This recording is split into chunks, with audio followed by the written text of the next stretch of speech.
Good morning friends, so welcome to the prelims booster session. आज का पहला topic है India Saudi Arabia bilateral relations. Topic international relations के लिए important है। पीएम मोदी ने रिसेंटली भी सऊदी अरेबिया विजिट किया है और लगभग 6 एमओयूज साइन किए गए हैं। तो इंडिया और सऊदी अरेबिया के बीच में डीप रूटेड रिलेशनशिप है जो कि हिस्टोरिकल, कल्चरल, इकोनॉमिक और स्ट्रेटजिक टाइज पर बेस्ड है। तो ग्लोबल अनसर्टेनिटी जैसे जैसे बढ़ रही है और रीजनल ट्रांसफॉर्मेशन हो रही हैं, तो बायलैटरल एंगेजमेंट दोनों कंट्रीज़ के बीच में और ज़्यादा ग्रो हो रही है। तो इससे जो है इकोनॉमिक कॉपरेशन, इन्वेस्टमेंट फ्लो होना, energy partnerships, socio cultural linkages, ये सब जो है विजिट ने एम्फेसाइज किया है। बायलैटरल डिप्लोमेटिक रिलेशंस जो है वो फॉर्मली हमारे 1947 में इस्टेब्लिश हुए थे। उसके बाद किंग अब्दुल्ला 2006 में इंडिया में आए। पीएम मोदी ने 2016 और 19 में विजिट किया और इंस्टीट्यूशनलाइज किया cooperation through strategic agreements. Relationship को अपग्रेड किया गया स्ट्रेटजिक पार्टनरशिप काउंसिल में, स्ट्रेटजिक पार्टनरशिप काउंसिल के लेवल पर पीएम मोदी की 2019 की विज़िट के टाइम पर। और दोनों कंट्रीज़ एक दूसरे को दोनों कंट्रीज़ जो है सब मल्टीपोलर वर्ल्ड ऑर्डर को सपोर्ट करती हैं और मल्टीलैटरल प्लेटफॉर्म जैसे G20, UN और OIC में भी कॉपरेट करती हैं। बायलैटरल ट्रेड टाइज जो हैं वो ग्रो हुए हैं steadily over the years.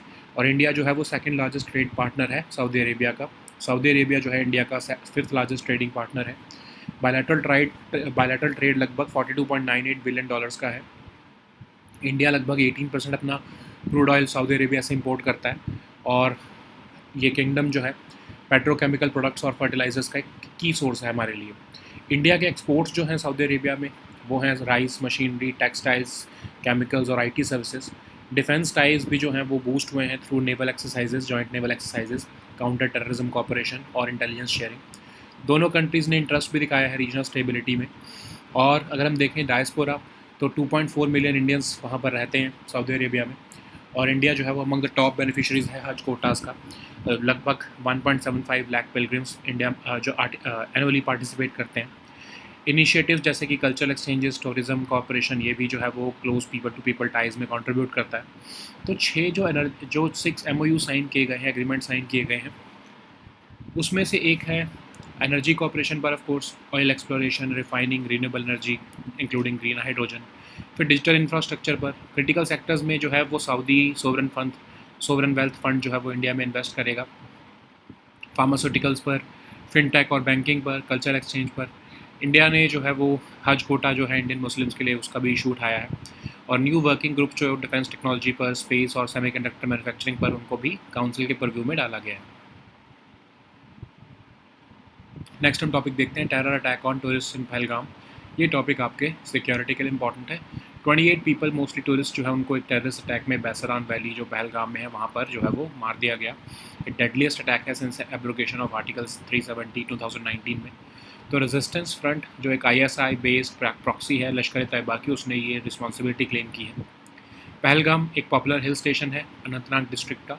Approximately 90 kilometre from Srinagar international airport पड़ता है।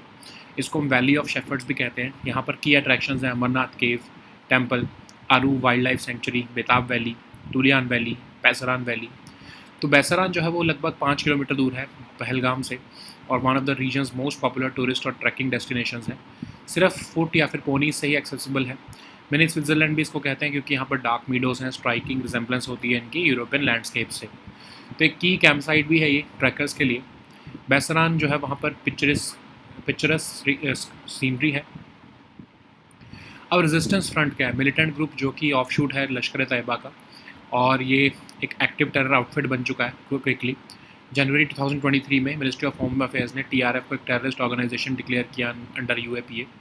और साइकोलॉजिकल ऑपरेशंस भी चलाते रहते हैं ये सोशल मीडिया पर जम्मू कश्मीर के लोगों को अगेंस्ट इंडिया भड़काने के लिए।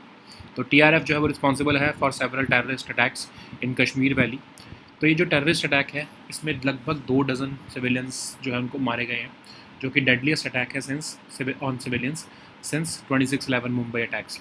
तो एक मेजर इंटरनल सिक्योरिटी चैलेंज है ये with significant external implications for India. ये अटैक हुआ जब US vice president JD Vance India visit कर रहे थे और PM मोदी जो है वो सऊदी अरेबिया विजिट कर रहे थे।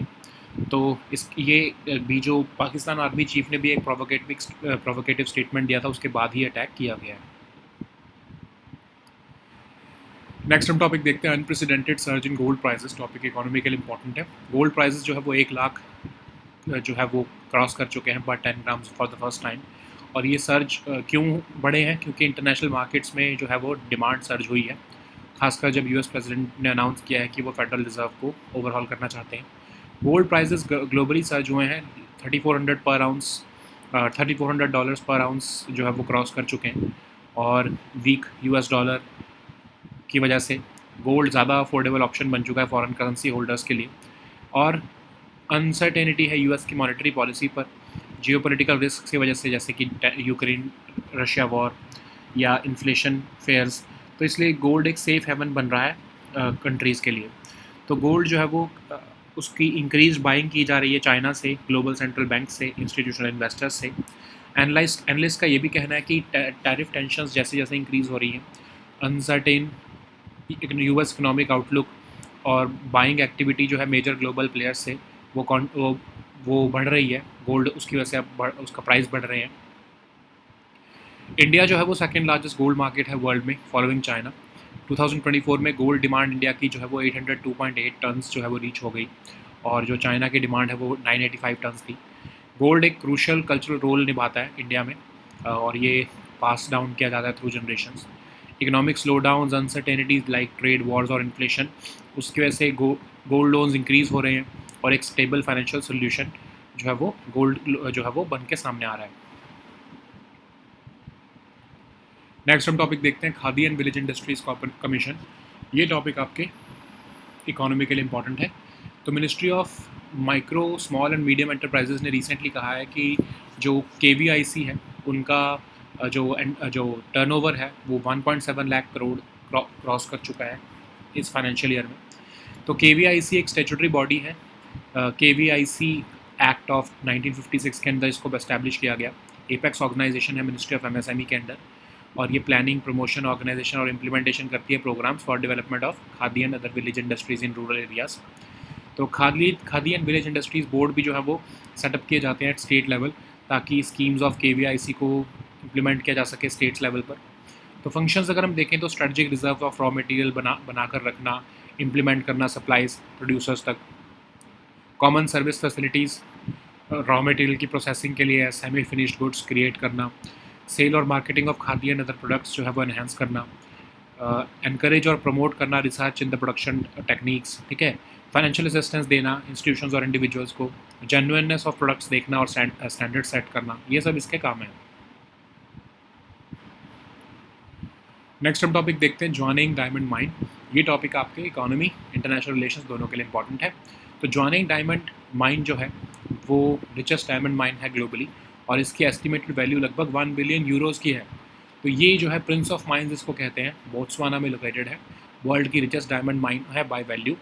ये जो है एज ऑफ कालाहारी डेजर्ट पर आती है, और एंशियंट वॉल्केनिक क्रेटर है जो कि लगभग 170 kilometre south west of Botswana's capital Gaborone है, वहाँ पर ये लोकेटेड है। इसको ऑपरेट किया जाता है डेप्सवाना द्वारा, जो कि एक जॉइंट वेंचर है बिटवीन डेबियर्स, जो कि एक लीडिंग डायमंड कंपनी है, और बोट्सवाना गवर्नमेंट द्वारा। तो ये माइन की जो हिस्ट्री है वो लगभग 1970s में हम देख सकते हैं, जब डेबियर्स ने इसको डिस्कवर किया था इस साइट को। ओवर द ईयर्स इसने millions of carats of diamond जो है वो प्रोड्यूस किए हैं, और 3 मेन कैम्बरलाइट पाइप्स भी जो है इसके हैं, उसी से ही डायमंड प्रोड्यूस किए जाते हैं, और इसने क्रूशियल रोल प्ले किया है बोट्सवाना की इकोनॉमी के लिए भी। नेक्स्ट हम टॉपिक देखते हैं, सनराइज इंडस्ट्री। टॉपिक इकोनॉमी के लिए इंपॉर्टेंट है। फाइनेंस मिनिस्टर निर्मला सीतारमन जी जो है उन्होंने कहा है कि इंडिया का प्लान है कि वो अपना मैन्युफैक्चरिंग सेक्टर का जो शेयर है वो 12% से बढ़ाकर 23% अगले 2 डेकेड्स में करना चाहता है, और ये सनराइज सेक्टर्स के द्वारा ये ग्रोथ पॉसिबल हो पाएगी। तो सनराइज इंडस्ट्रीज़ कौन सी होती हैं? एक टर्म होती है बेसिकली उन सेक्टर के लिए जो डेवलपिंग है इंडस्ट्रीज़, और वो रैपिड ग्रोथ आगे अचीव करने वाली हैं।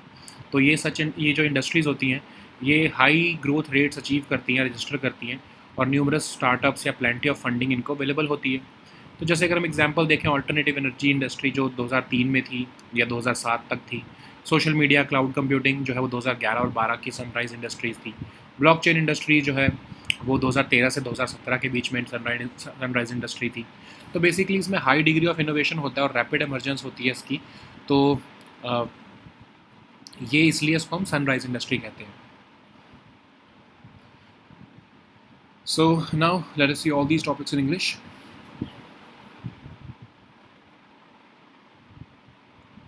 So So the first topic is India-Saudi Arabia bilateral relations. This topic is important for international relations. So PM Modi's visit to Jeddah, that is in Saudi Arabia, has seen signing of 6 MOUs. So India and Saudi Arabia both share a deep-rooted relationship based on historical, cultural, economic, and strategic ties. Both sides have been engaging with each other amidst the increased global uncertainty and regional transformations. So the ties between the two nations have grown stronger. This visit has emphasized economic cooperation, investment flows, energy partnerships, and even socio-cultural linkages. So, bilateral diplomatic relations were formally established between the two sides in 1947, and they have progressively deepened, particularly in the 21st century. Landmark visits like those of King Abdullah in 2006 and PM Modi in 2016 and 19 have institutionalized cooperation through strategic agreements. This relationship was upgraded to a Strategic Partnership Council during PM Modi's visit in 2019. Both nations support a multipolar world order and cooperate in multilateral platforms like in the G20, UN, and OIC. Bilateral trade ties have grown steadily over the years. India is the second largest trade partner of Saudi Arabia, whereas Saudi Arabia is the fifth largest trading partner of India.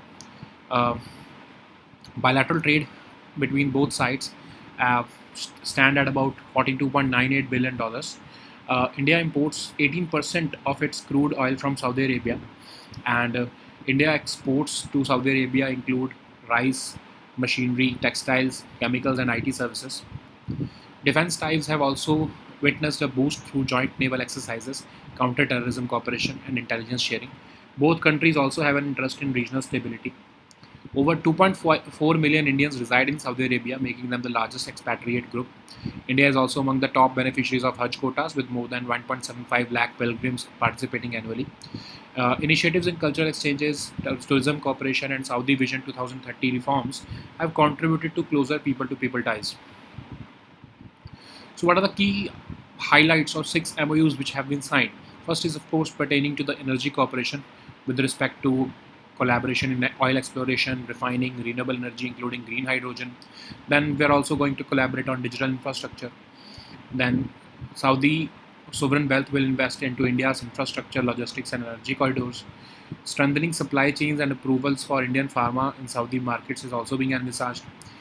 Frameworks will be made to facilitate fintech collaboration and simplified banking channels for NRIs. New initiatives on tourism, film, and education under Vision 2030 have been announced in terms of cultural exchange. So, PM Modi also raised the issue of increasing Hajj quota for Indian Muslims. And new working groups on defense technology, space, and semiconductor manufacturing were also added under the Strategic Partnership Council's purview. So, the next topic is terror attack on tourists in Pahalgam. This topic is important for your security section. 28 people, mostly tourists, were killed in a terrorist attack in Basaran Valley, which is a scenic spot in Pahalgam, Anantnag district of J&K. This is the deadliest attack since the abrogation of Article 317 2019. So the Resistance Front, which is an ISI-based proxy of Lashkar-e-Taiba, claimed responsibility for the assault. Pahalgam, which is a popular hill station located in Anantnag district, saw this attack. So this Pahalgam lies about 90 kilometers from Srinagar International Airport. It is known as the Valley of Shepherds. Key attractions here include Amarnath Cave Temple, Aru Wildlife Sanctuary, Betab Valley, Tulian Lake, Basaran Valley. So Basaran is located just 5 kilometers from Pahalgam, and it is one of the region's most popular tourist and trekking destinations. It is accessible only by foot or ponies. So it is often referred to as the mini Switzerland due to its long, dark meadows and striking resemblance to European landscapes. The meadow serves as a key campsite for trekkers heading to Tulian Lake, which offers breathtaking views of Pahalgam and the Lidar Valley. So Basaran's picturesque scenery, including views of Lidar Valley, attracts visitors in both summer and winter. So what is the Resistance Front then? It's a militant group which emerged as an offshoot of LET. It quickly evolved into an active terror outfit. In January 2023, Ministry of Home Affairs declared TRF a terrorist organization under UAPA. So Ministry cited its involvement in psychological operations on social media to radicalize and incite the people of Jammu Kashmir against the Indian state. Since its formation, TRF has been responsible for several attacks in the Kashmir Valley, specifically targeting tourists. The terrorist attack in Pahalgam, which killed over 2 dozen civilians, is the deadliest targeting civilians attack targeting civilians since 26/11 Mumbai attacks. It also highlights a major internal security challenge with significant external implications for India. This attack occurred while US Vice President J.D. Vance was visiting India and PM Modi was on a diplomatic trip to Saudi Arabia. So this attack also followed a provocative statement given by Pakistani Army Chief recently. So the next topic is unprecedented surge in gold prices. This topic is important for our economy section. Gold prices has crossed 1 lakh per 10 grams for the first time, driven by a surge in international markets after US President Donald Trump announced plans to overhaul the Federal Reserve. So gold prices have surged globally, crossing $3,400 per ounce, contributing to a significant rise in India. So this surge is attributed to a weakening US dollar, making gold more affordable for foreign currency holders. This rally is also fueled by renewed uncertainty over US monetary policy. Escalating geopolitical risks like the tensions over Russia, Ukraine, and persistent inflation fears are also driving gold's safe haven appeal. The gold rally is further supported by increased buying from China, global central banks, and institutional investors. It also highlights escalating tariff tensions, the uncertainty over US economic outlook, and continued buying activity from major global players. India is the second largest global market in the world, gold market in the world, following China. It's in 2024, gold demand in India reached 802.8 tons, and China's demand was about 985 tons. Gold holds a crucial cultural role in India, also often passed down through generations. Economic slowdowns and uncertainties like trade wars and inflation have also driven an increase in gold loans as a stable financial solution. So the next topic is Khadi and Village Industries Commission. This topic is important for your economy section. Ministry of MSMEs have recently stated that the turnover of Khadi and Village Industries has surpassed 1.7 lakh crore in the financial year 2025. So this KVIC is a statutory body established under the KVIC Act of 1956. It's an apex organization under the Ministry of MSME. It is charged with the planning, promotion, organization, and implementation of programs for the development of Khadi and other village industries in rural areas. At the state level, Khadi and Village Industries boards were set up for effectively implementing the schemes of KVIC. So the functions of KVIC include building a strategic reserve for raw materials and implements for supply to producers. It also aims to create common service facilities for processing raw materials as semi-finished goods. It also aims to enhance the sale and marketing of Khadi and other products of village industries or handicrafts. It is responsible for encouraging and promoting research in the production techniques and equipment employed in the Khadi and village industry sectors. It also provides financial assistance to institutions and individuals for developing and guiding the Khadi and village industries. It also aims to assure the genuineness of the products and to set standards for the quality of products from Khadi and village industries. So the next topic is Jianing Diamond Mine. This topic is important for economy section. Jianing Diamond Mine is the richest diamond mine globally with an estimated value of 1 billion euros. So it is dubbed as the Prince of Mines. It is located in Botswana. It is the world's richest diamond mine by value. It lies on the edge of the Kalahari Desert. It is situated in an ancient volcanic crater about 170 kilometers southwest of Botswana capital Gaborone. This mine is operated by Debswana, which is a joint venture between De Beers, which is a leading diamond company, and the Botswana government. This mine's history dates back to 1970s when De Beers discovered this site, and it has been operating since 1982. It has produced millions of carats of diamonds and from its three main kimberlite pipes. It has also played a crucial role in Botswana's economy. So the next topic is sunrise industry. This topic is important for economy section. Finance Minister Nirmala Sitharaman has recently said that India plans to increase its share of manufacturing sector from 12% to 23% over the next 2 decades, helped by sunrise sectors. So sunrise industries is a term frequently used for a sector which is developing and poised for rapid growth. Typically, such industries register high growth rates and they have numerous startups and plenty of funding. Sunrise industry examples can include alternative energy industry, which was highlighted between 2003 and 2007, the social media and cloud computing industries of 2011 and 12. Then we saw blockchain industries, which were established between 2013 to 2017. So this sunrise industries often have a high degree of innovation, and its rapid emergence becomes a threat to competing industry sector, or which is already in decline. Okay. So these were our topics for today. We'll meet next time with new topics. Until then, goodbye and take care.